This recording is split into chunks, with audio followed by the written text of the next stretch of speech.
أعوذ بالله من الشيطان الرجيم. بسم الله الرحمن الرحيم. Good evening. I'm Abu Qadir El-Amin, Imam of the San Francisco Muslim Community Center, and I'm your host this evening on Friends and Associates of Imam W. Dean Muhammad Media Group. This evening I'll show Al-Islam the perfected way. We have a guest here with us today, Sister Cheryl Sudduth, individual who has been a contributing member of the Muslim community in this area for better than 20 years. Very ambitious young woman who is contributing to helping to elevate the lifestyle of people who are seeking to establish family and community. And we're very honored to have her with us this evening to talk about some of her aspirations for serving as a political representative for this area. So Cheryl, welcome. Thank you. Assalamu alaikum. Wa alaikum assalam. I would like to begin by asking you a little bit about your background and your history. Anything that you think would be important for the public to know about you and your educational background, your family status, what brings you to the Bay Area, and what do you envision for yourself in aspiring for political office? So, starting with just about me. I've been an equity and human rights activist for well over 25 years, and actually a little bit longer, without giving too much of my age away. I've been a human rights and equity activist ever since I was a young woman, a young girl, since my days as a Girl Scout, when I started advocating for equal rights for young women in sports. Yes. I grew up in Missouri. I'm originally from Puerto Rico, but I grew up in Missouri. And in Missouri, we didn't have the same access to sports as the males did, as the boys did. So it started out as a project, a Girl Scout project, and advocating to the governor of Missouri and the mayor of St. Louis to make sure that they pass laws for equal access in schools and in our communities for girls to have, and this is way before they had the Title VII rules in sports in the schools. So this is in the 80s. And moving on from that is petitioning, the state senate for equity funding for girls across the state. Yeah. And then that continued to petitioning for equal access to STEM education before it became popular to use that acronym of STEM. Mm-hmm. When I was really young, one of the inspirations for me to study science was Mae Jemison, who was the first Black astronaut, came to speak to our Girl Scout troop. And when she came to speak, making science a real possibility for girls who looked like us. Mm-hmm. And mind you, where I grew up in Missouri, we call it white bread country. And when you drive into the suburbs of St. Louis, and we didn't grow up in St. Louis, we grew up in an area called Hazelwood, Missouri, or Fullerton, Missouri. Yes. And when you grow up there, it truly is white. When you drive through, you smell white bread because the Wonder Bread factory is there. Okay. So people worked they worked at Anheuser-Busch, they worked at McDonnell Douglas, they worked at Boeing, they worked at, the electrical plant. So it's upper middle class upbringing. Yeah. But you know that you're going to go to college, or some will go to the military, so you have that kind of upbringing. But you're the only person who looks like you in your classes. And so I always knew that science was something that I loved, but I had not thought about science at that type of level until I saw Miss Jameson. And she started talking to me about science. Yeah. But she talked about science from the aspect of not just research or being a scientist, but the political power, the influence behind having someone who looks like you talk to you. Yes. So that was my first taste of how important it is to have representation. Yes. And that representation matters. Yes. And so I started running for school governance. I was the leader in my Girl Scout troop, but I was also the leader in school. And that's important if you know the kind of neighborhoods we grew up in, and when you grow up looking like the only person that looks like you, Yeah. and people start treating you differently, and you don't know why people treat you differently. Well, you're not really black. Because you don't look like the regular black people. Or you don't talk like the regular black people. Right. And when they started bringing in people from downtown St. Louis who did look like the regular black people. And when you talk about regular black people, it's the black people that they see on TV. So your whole experience is shaped by that. Yeah. And when we start looking at Muslims, your whole experience is shaped by what someone else's narrative is. And so my experience growing up in the Midwest is shaped by a different type of Muslim. In St. Louis, in Chicago area where I have family, you know, it's a very militant type of Islamic experience. If something goes wrong in the black community, it was always Muslims who stepped up. Yes. Yes. So when I started to go to college, it was I took a lot of classes in the summertime coming to UC, and so I'd come to the West Coast. But when it was time to settle and go to school, between Spelman College and University of Illinois, Urbana-Champaign, it was the Muslim Student Association that pulled me in. Yes. Yeah. And so when I started studying Islam, it was from that aspect. There was always the Nation of Islam that was around, but it was studying Islam from a Quranic standpoint. Yes. And learning about Ramadan from that. So we started fasting my very first year at University of Illinois. And taking those visits to Chicago framed my special thought of leadership comes from that type of representation. And so we started a group called If Not Now. And we joined, and I was the co-president of If Not Now, but the president of La Raza. And we joined together. La Raza was the Latino arm of governance at University of Illinois. And If Not Now was the black student Yes. leadership team. And so we joined together to take over the leadership of the entire University of Illinois, which was unusual if you think about the fact that the black student population at University of Illinois was not huge in the early 90s. Wow. And to put that into perspective, the University of Illinois at that time was the second largest public university for undergraduates, second to UCLA, of residential students. And we put together a slate of students who were going to take over the student government because we joined together the black and brown. Yeah.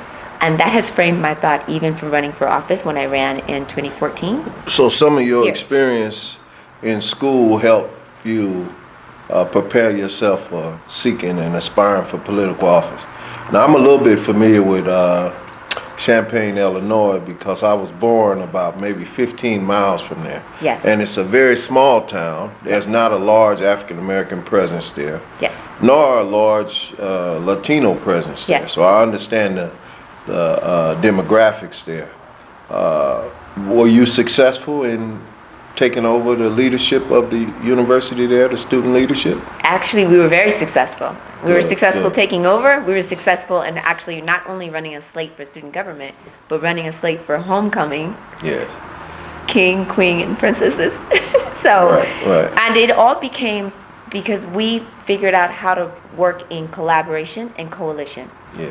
Yes. And it was also the first year that we instituted a program where our fraternities and sororities, we demanded that the school put together a program where there was more racial studies.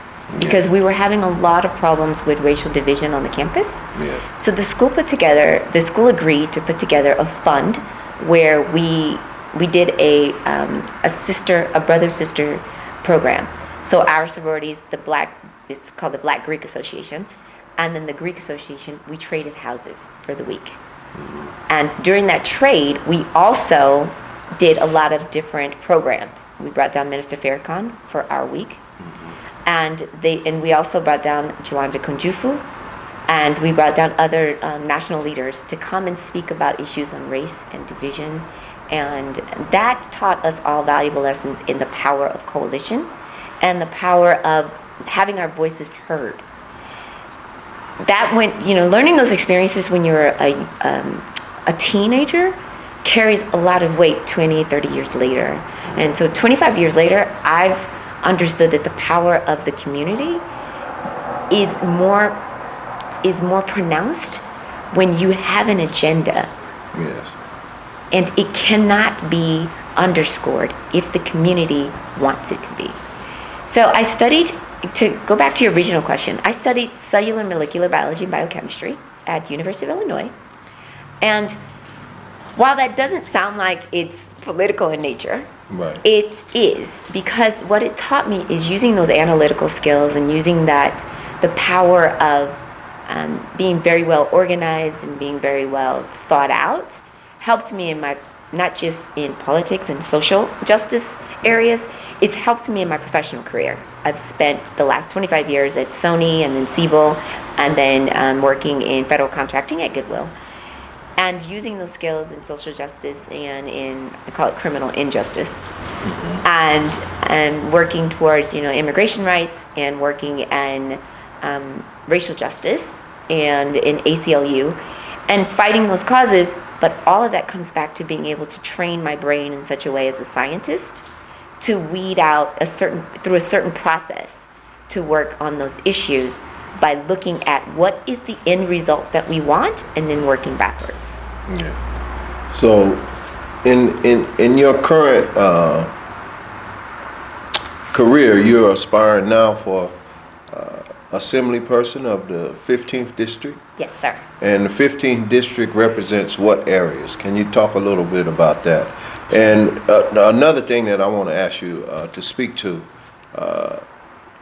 the way that we see government operating now, state government, local city government, as well as national government, we'll address that this is the 50th anniversary of Dr. Martin Luther King's assassination, and we find that some of the same conditions that impacted on people 50 years ago, some of those same issues are current issues. It's as though we've been stuck in a time zone. There's still inequity in relationship to wealth disparities.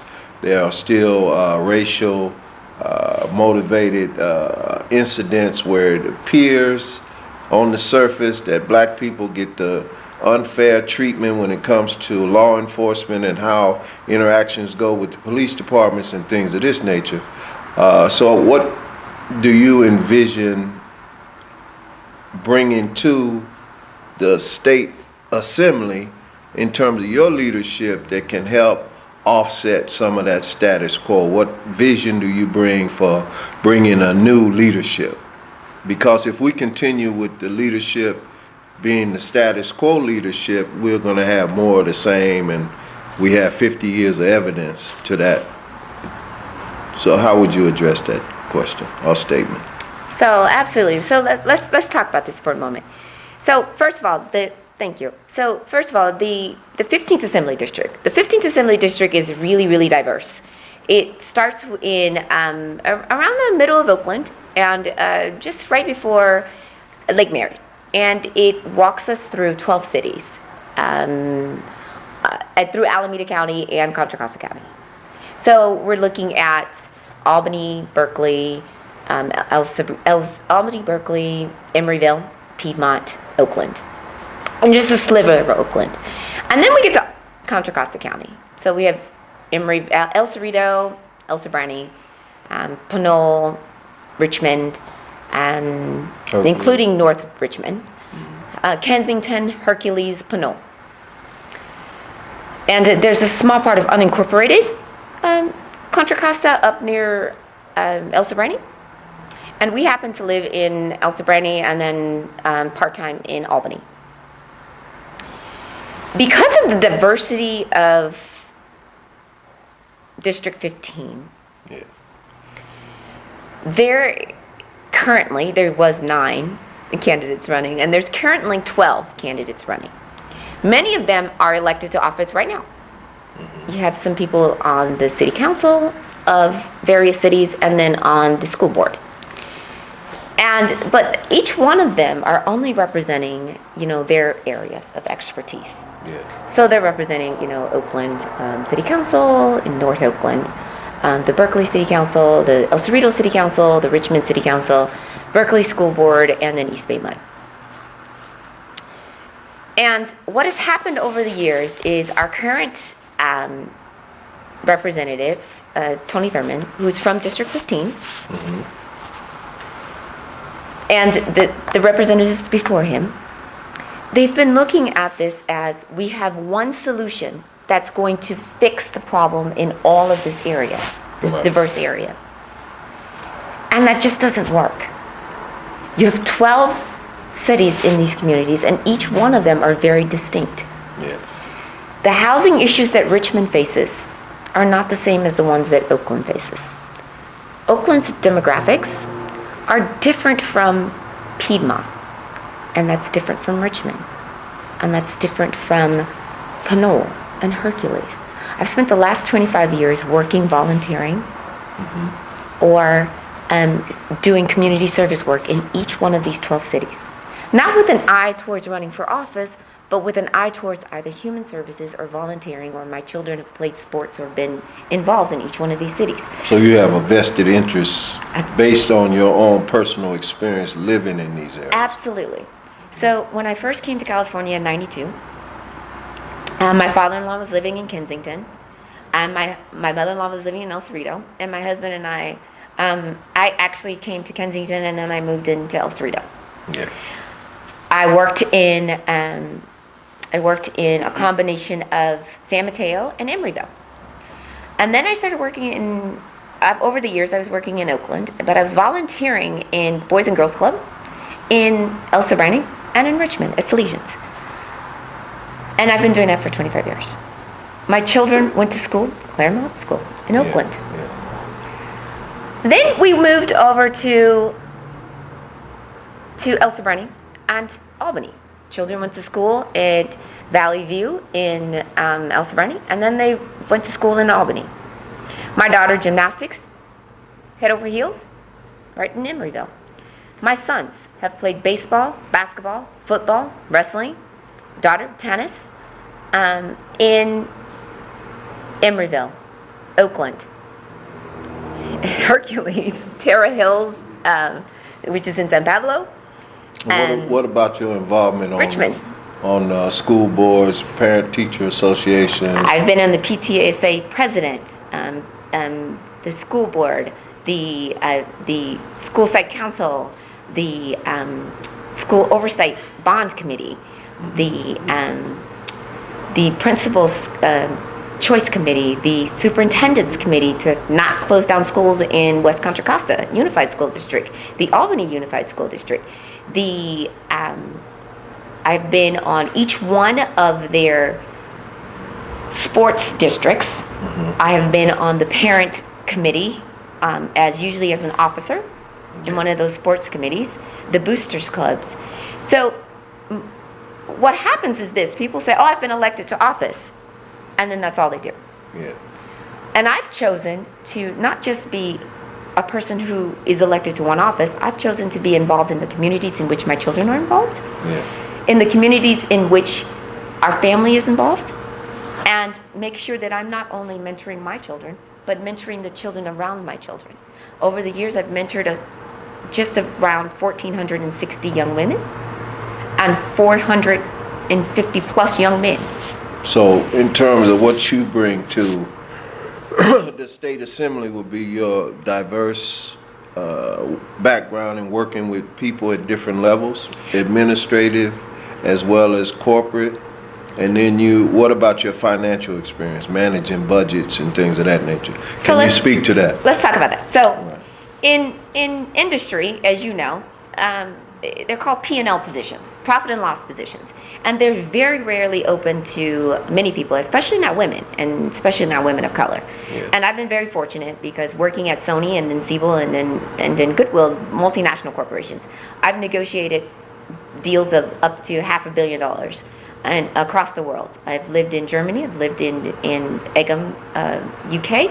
I've traveled throughout this world in Australia, negotiating deals for the Olympics, and negotiating deals for IHL, International Hockey League, in South America, and speaking, reading, writing, translating in 9 languages, deals in contracts. And part of that is because I have had the experience in working and negotiating contracts for these multinational corporations. And because I learned early on in my young 20s that was a valuable commodity. So I don't just speak about being able to negotiate deals. I live my life in 6-point font. So there's a difference between negotiating contracts, because clearly I can negotiate contracts, but I'm a contracts and compliance officer. Yeah. So when you negotiate contracts, you negotiate the contract, but being able to hold the other party to the terms of the contract is the other side of it. Yeah. So if I negotiate the contract with you and then I hold the stipulations of that contract, I have to be able to have an eye that says, he's not going to hold these terms of the contract. Or have some kind of mechanism that says, if he doesn't hold the contract terms, what are the consequences of not holding the terms of the contract? Mm-hmm. So there's some triggers built into the contract that I've stipulated in my contract. But I also have to have the foresight to put into that contract what kind of deterring factors am I going to put in there so that not only will you not default on your contract, but that the next party that I negotiate a contract will be deterred from faulting on the contract. And those are the kind of things we are seeing has not been working with our government. So to go back to your original question, let's look at it this way. We have this entire Me Too movement. So putting plans into place is what happens. We have a lot of people who will tell you, I'm a policymaker, I know how to make policy. Well, how's that been working for us? Because lots of people make policies. There were policies into place that told lawmakers, you cannot sexually harass, you can't sexually assault. Yeah. But yet, look how many people have lost their jobs. Look how many people have had to resign for their jobs in Hollywood, in politics, in music, in every industry, in media, in every industry, because they have broken rules. Right. Those rules have been in place for a very long time. I've been an EEO officer for the last 20 years.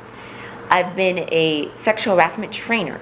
You cannot just train people. You cannot just do policies and put them in a folder somewhere. Right. You cannot put them in a handbook. Yeah. It's the culture, but it's also, you create the culture from top down, and you enforce the policies, and you make it so painful for individuals who break policy, who will not live by that culture, that it is more painful that there is less to gain. So what happens now is, it is less painful for me to be punished than it is the reward for me breaking the policy. And that is what has been happening in our society. The same with homelessness.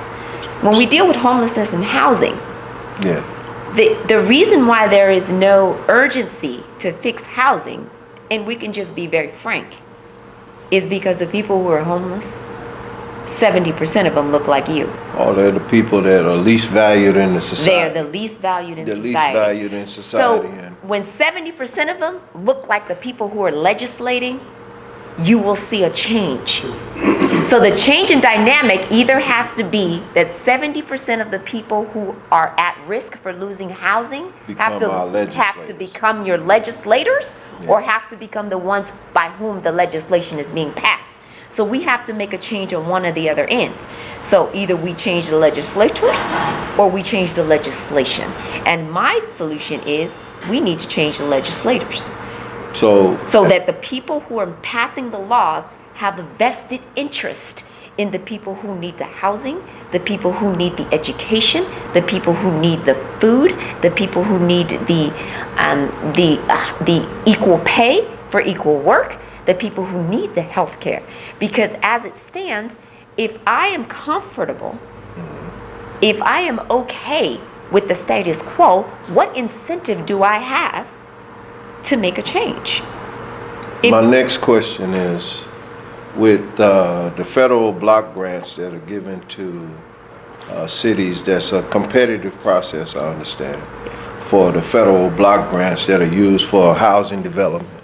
How would you address the disparities that exist among these populations, and what part does the census that's about to be taken soon, how does that impact on how those dollars are allocated, and what would you tell our viewing audience is an important role that they can play in ensuring dollars are coming to their area to develop new housing? Because if things remain the way they are, where the housing is unaffordable and the prices continue to go up and the wages continue to go down, then we're in a lose-lose situation. So what would you offer as a solution? Absolutely. And what advice to our viewing audience? Two things. You have to complete the census. You have to complete the census, one way or the other. However, I would say that we need to collaborate and coalesce as a community to not answer questions that are going to be restrictive on any sector of our population. And I'm going to tell you which question that is, and some people may not agree with me. And it's any question that relates to national origin. We cannot allow our government to violate the very premise by which our Constitution was written.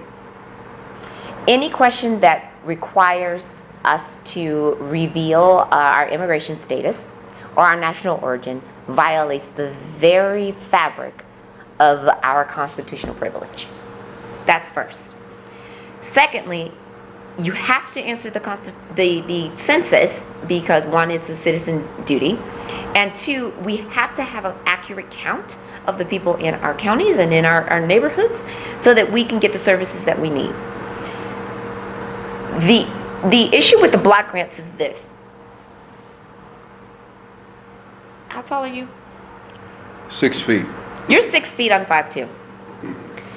If a wall is 6'2", you're going to need a 3-inch block so that you can see over that wall. Yes. I'm going to need a 13 inch. Yeah. So that I can see over that wall. Yeah. Right?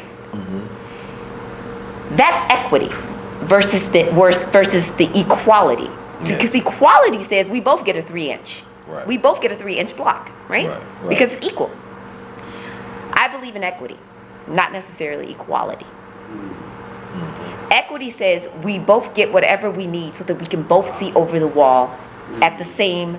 Yeah. So we can both have an enjoyable experience. Right. So the block grants need to be issued at a level of equity so that every neighborhood has what it needs to suit the purposes of that neighborhood.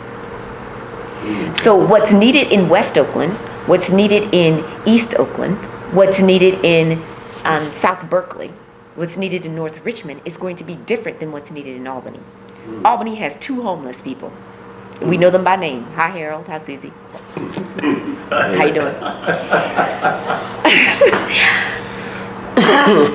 When you drive through Oakland, it looks like a third world country. When you drive through Richmond, they're sleeping in the creek.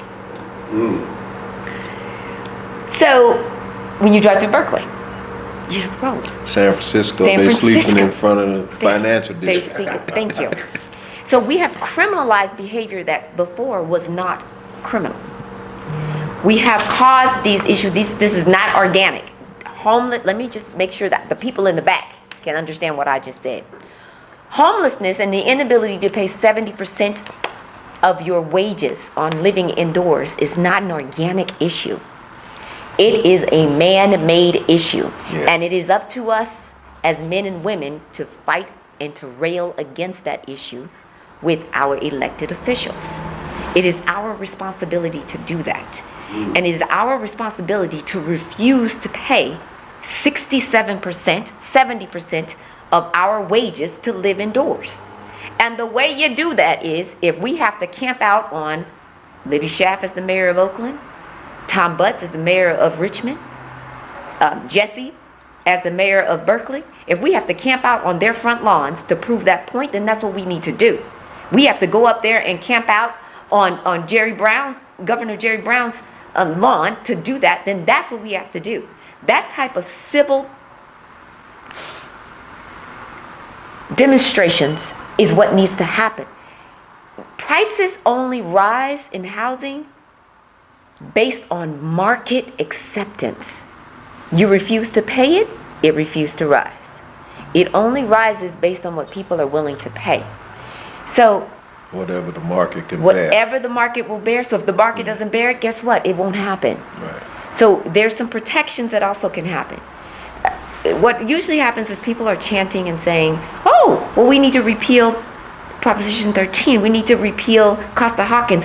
None of that matters if there's also not a mirror proposition that says that there's some local control given to local government to also put some measures in place that says that local government can also implement some pricing structures that says that, okay, there's some anti-displacement that needs to happen. I work with the citywide anti-displacement network in Oakland.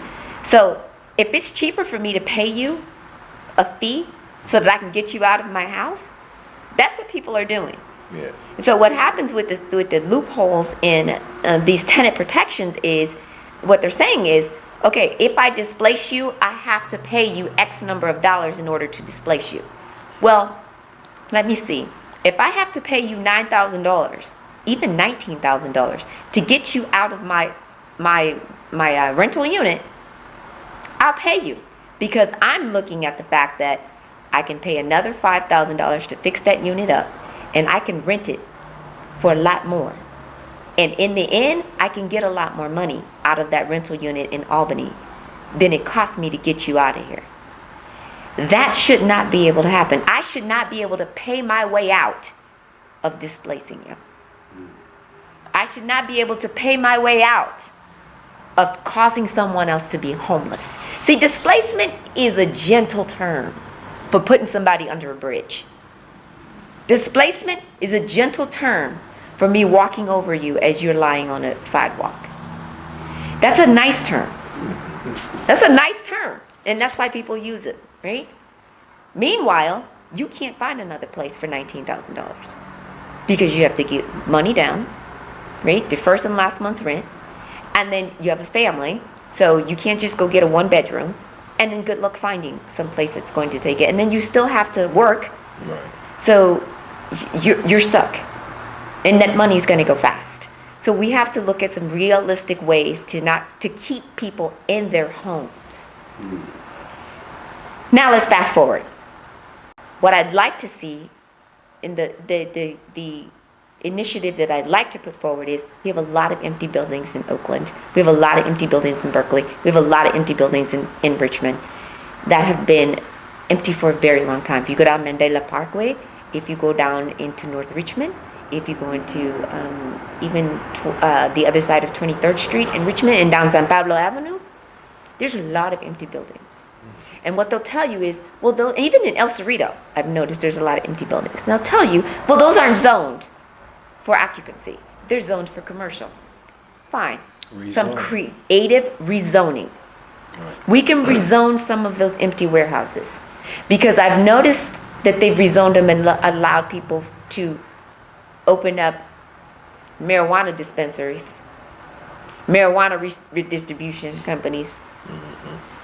So we can rezone those buildings, those warehouses. We can rezone those old motels that have been shut down and haven't been opened for a while. And let me show you what we can do with them. Not only can we create homes for people who are sleeping in the streets. Yeah. We can create job opportunities. Right. We can take people who are coming home for reentry. We can take some of these high school students who do not want to go to college. Not everyone wants to go to a 2-year or 4-year university. We can create a state jobs program that will allow people who are coming out of this criminal injustice system, coming out of mass incarceration, those at risk for going into the jail system. These students coming out are unsheltered neighbors who are living on the streets. We can pair them with our works program. People who are skilled in electrical and construction and many of these unions, and we can teach them how to renovate these buildings. Yeah, there's actually a shortage of skilled workers in the building trades. Absolutely, we can teach them right now. Yeah. And the reason they will do a good job is this: not only will they get a trade skill, but when they finish, they will have a home. A job and a place They will to have live. a job and a place to live, because what they will be building is their new home. Yeah. Yeah. They will be building their new home that they can stay at until they are on their feet, and they can move from there. It'll be a transitional housing complex. But that transitional housing complex, you don't have to get out in 6 months. It could be up to 3 years. But they can build it and save their money. Right. Save their money until they can move into their permanent home. Right. Then the next group comes in, and that next group will help build a transitional home somewhere else. Right. But they can rebuild downtown Oakland. They can rebuild Mandela Parkway. They can rebuild North Richmond. They can rebuild South Berkeley. They can rebuild West Berkeley. They can rebuild West Oakland. And there, you stop the gentrification. You stop these sites, and we can take it all over. We can do this in Los Angeles. We can do this in San Francisco. We can do this all Sacramento, Stockton. Let's limit it to District 15 right now. Well, I mean, but it's We a wanna program. I understand. It's a program that can work everywhere. But I know we can do it. We've done it. We can establish a model. We here. can establish the model. We've done it with Goodwill, with Casa Goodwill. Yes. But it's a model that's for people who are on the fringes Yes, yes. in our District 15. I call it Community 15 because we are a big community. Yes. But for the people who look like us, And even many of them don't look like us. well, when I So say you look like us, I don't mean necessarily look physically like us. Right. I mean who are living on the margins. Right. I know what a marginalized person is. The Yeah. marginalized person is black people, brown people, people with disabilities, women, mothers. All of them fit in those categories. Yes, yes. People, impoverished people, Yeah. and impoverished people don't have a race. They don't have an ethnicity. You know, those are people who feel like society has thrown them away. Yes. And for those people, we can build a different type of hope and a different type of life of caring. And as Muslims, that is what we are supposed to be doing. And Sure. we can, but as a person, Yes. as a humane person, who happens to also be Muslim,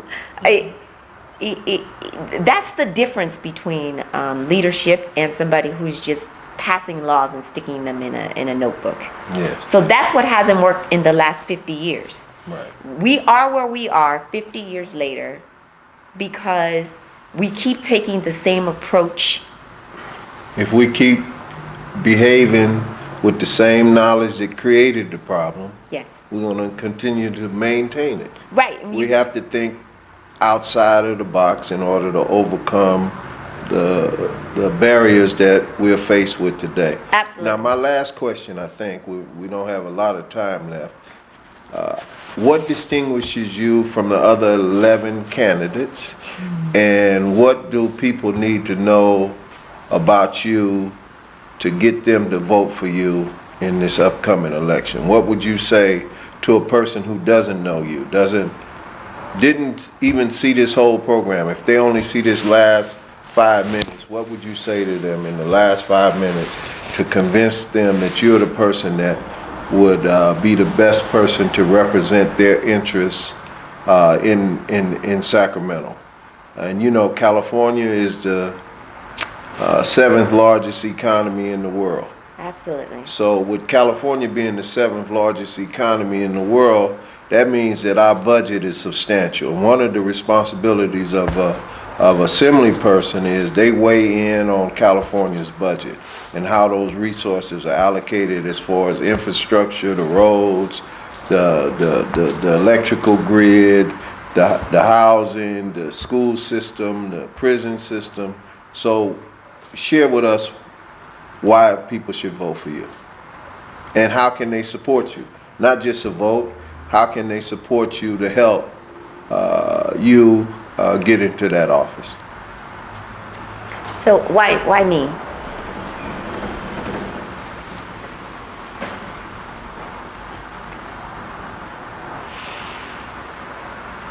I'm going to say it and I'll translate it for you. Es más importante por mí de toda la gente se tiene una voz. It's very important to me that all of the people have a voice.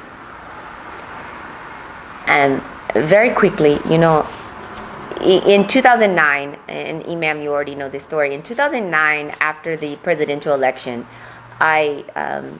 this freaky thing happened that I lost my voice. And I lost my voice for almost 3 years. And I lost the volume in my voice. And so I don't have a very loud voice even now. It's not a lot of volume. And it was I thought I had bronchitis, and I had a number of surgeries. They scraped my throat. They took out the polyps. It was a bit of a cancer scare. And so I've had 3 different cancer scares in my life, 3 bouts of cancer in my life. And so, you know, I look at myself and I say, you know, I'm a black, a brown, proud Latina woman, a black woman, a woman with disabilities, a woman, a Muslima. Yeah. And, you know, I've never been that woman, that one who sits down and who's quiet, that ideal person who's supposed to just sit back and when you see something, just hide in the corner. And so I'm not going to apologize for that. It's not my way. And when I lost my voice, I found out something about myself, looking around and watching other people. I found that a lot of people don't speak up when something's wrong. They're afraid to. They're afraid that people will either misunderstand them or not want to hear what they have to say, will make fun of them, or just aren't interested. And I promised myself, and I actually made this promise, it was an internal promise you made. I laughed because I used to have friends who drank and smoked a lot, and they were like, oh God, if you get me through this hangover, I will never drink again. And I used to laugh at them in college. And I'm like, yes, you will. You'll be back at it on Saturday night. So when I lost my voice, I used to say, you know, I need my voice. God, just give me back my voice. And I will do whatever it takes to make sure nobody else feels like this. Like what they have to say doesn't matter. And so if I have to spend every day of the rest of my life making sure that every person's voice counts, every person's voice matters, I promised myself and I promised our God that I will speak for the person who doesn't feel they have la voz, who doesn't feel like they have a voice that counts or a voice that matters. And in Spanish we say la voz de la gente, being the voice of the people. Sirve la gente, serving the people, is all that matters or all that counts. And it never became more important to me than that. And then when I had the disability this last year and a half, I always thought I knew what that felt like, you know, that I was empathetic or I was passionate.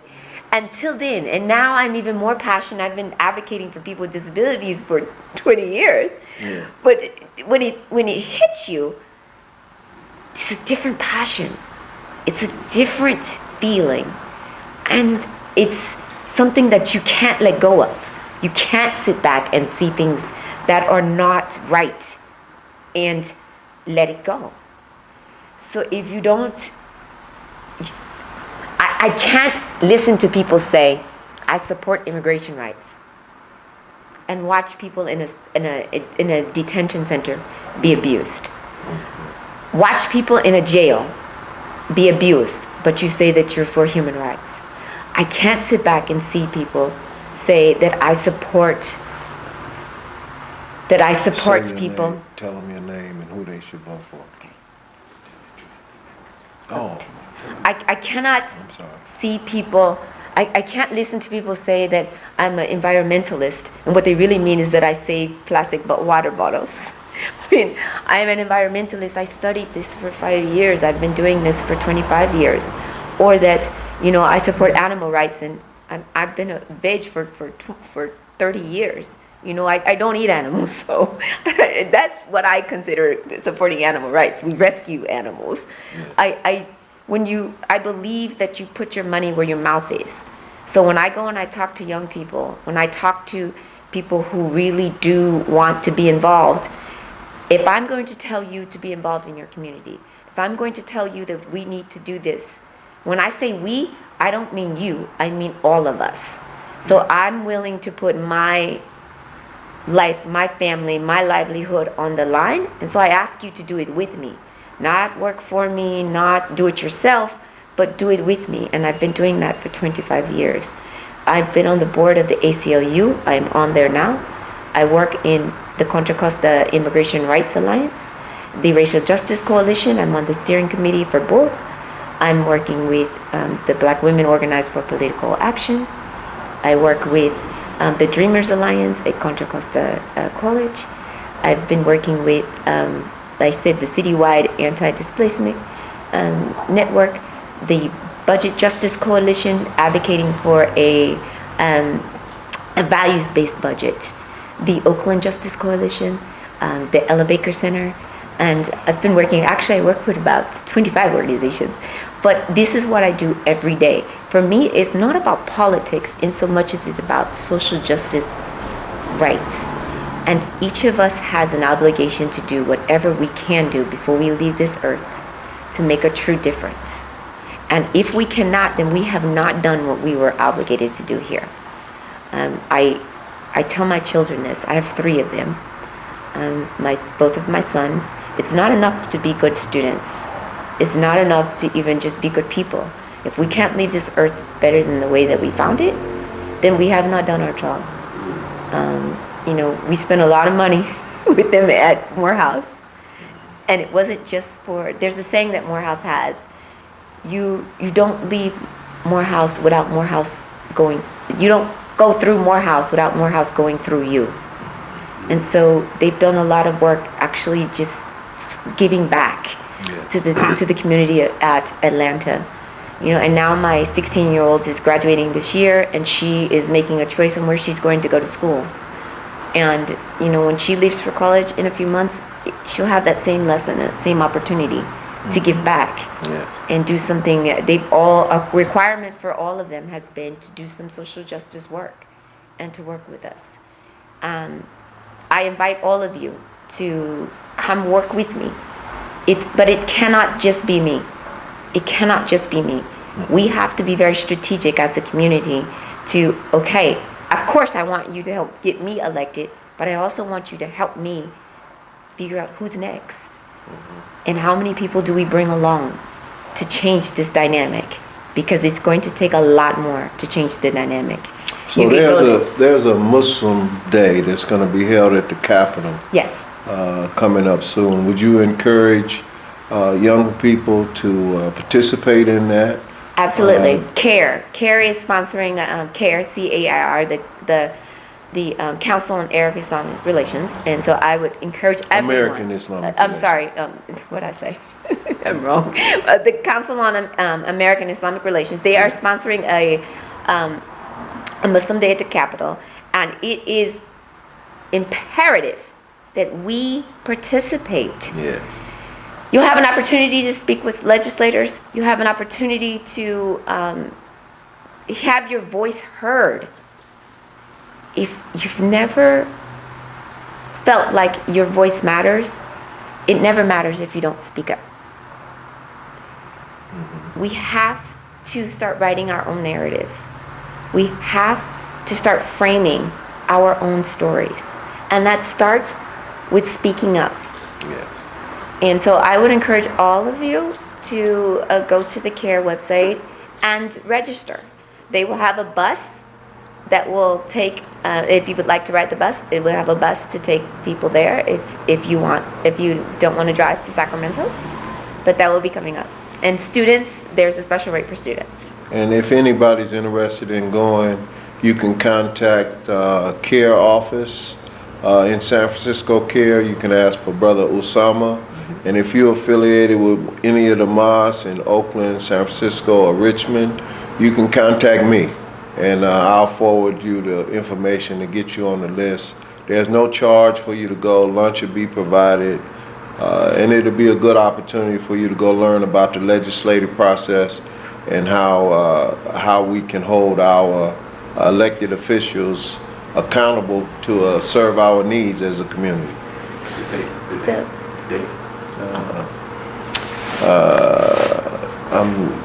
I'm not sure of the date. It's coming up soon. Yeah. I think it's April 16th, but I'm not certain about the date. April 23rd. April 23rd, yes. It's all day. It's from 9 to 3 on April 23rd. And I invite you all to visit my website. It's Cheryl Sudduth, CHERYL SUDDUTH4assembly.com. And go there. You can make a donation. You can sign up to volunteer.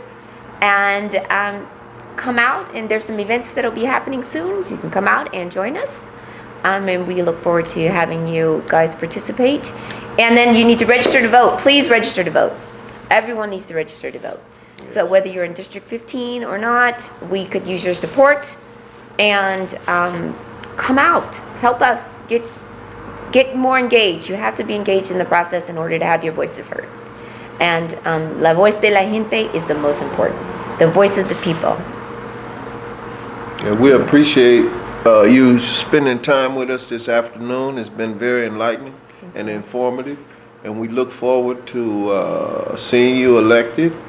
We also want to know, once you're elected and you have office in Sacramento, will you also maintain an office in District 15? Absolutely. And absolutely. You'll be accessible to the people, I'm certain. Absolutely. I hope to have 2 offices in District 15, one in the Oakland area, Oakland, Berkeley area, and one in Albany, El Cerrito area. Yes. But, and I'm hoping that some of you out there will be working with me. And we believe that in Islam, we say that paradise lies at the feet of mother. And we believe if mother's leadership is more dominant in our society, we'll have less conflict and contention. Mothers generally try to be fair to everyone within their sphere of authority. So we want more women's leadership held up in our society so we can bring a balance to the way the status quo is now. We are not satisfied with conditions remaining the same and deteriorating. So we're going to do everything we can to help get you elected, and we look forward to your success. Alhamdulillah. Thank you. Thank you. Alhamdulillah. And we thank you for tuning in to Friends and Associates of Imam W.D. Muhammad and Al-Islam, the Perfected Way. And we're honored that you have tuned in. Please continue to do so. Assalamu alaikum. Assalamu alaikum. Bismillahirrahmanirrahim.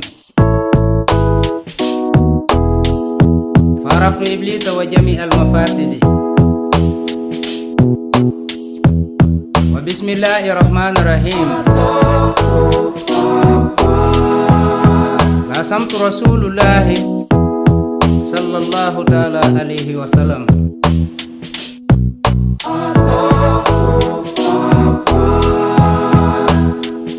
I woke up this morning and started praying, I had to get up real early before the rising sun. I was feeling real sleepy, but I knew where to meet me, Cause I was praying all night for the light to soon come. It was swiftly, it hit me like a Nayalini drum. And it sounded like music coming from canyons. Forms appeared and I could hear people jamming. It was the comforting prophet and his companions. I never thought Sallallahu Alaihi Wasallam would materialize in my household and be my imam. Then a shining light appeared with the sound of a great bomb. It was the angel Jibril Alaihi Wasallam. His voice was so calm. He said, come with me, I won't make you see. There is a work only you can complete. Come and take a ride on the bright side.